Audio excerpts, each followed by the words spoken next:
So I called him up and I said, Jerry, I need your real name. Is it Joseph Levitch? And he says, no, I changed it to Jerry Lewis. Okay, Jerry Lewis. I need your passport number for the work permit. I need to get a work permit. And I need the people traveling with you. Okay, Max Alexander, Michael Drellick, and okay. And my press agent, the third thing, my press agent is going to call you. We just want to set up a time. When's a good time for her to call? Get all these great interviews, you know, the BBC and all these papers. And then he said, I'm not doing any press. I said, Jerry, I mean, no, I didn't want to push him. I didn't want to tell him that, hey, Jerry, tickets aren't selling or there isn't, that we really got to get some press on this because I didn't want to lose it. So I said, Jerry, we've got to get in there. We've got to do that press, huh? And then he said, and I'm not doing your show. The second time he said that. It was like the second airplane hit the World Trade Center tower. You knew there was a pattern that was developing. It wasn't an accident. And then I was just gobsmacked. I was like, huh? I didn't know what to do. I mean, it was, I never, and then he said something to me that I never heard in my life. And for this, and for legal reasons, and for dramatic reasons, I've had a bit of a Jerry puppet built.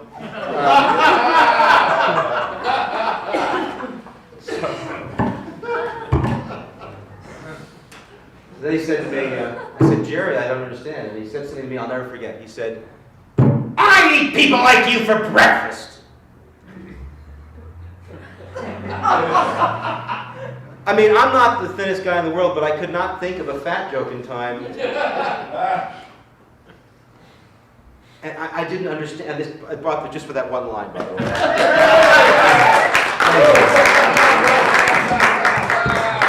My accountant told me in 17 seconds it becomes a tax deduction. So I didn't know what to do.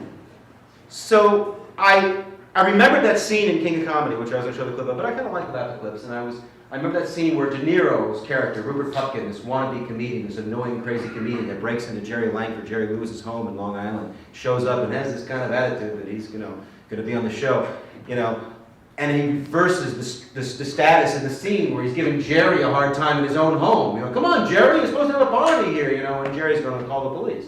So I took that attitude. Jerry, can Do you understand English? Take your things and go. All right, I can take a hint, Jerry. I just want to ask you to listen to my stuff for 15 minutes. That's all. Is that asking too much? Yes, it is. I have a life, okay? Well, I have a life, too. That's not my responsibility. Well, it is when you tell me to call you and then you don't... I told you to call to get rid of you.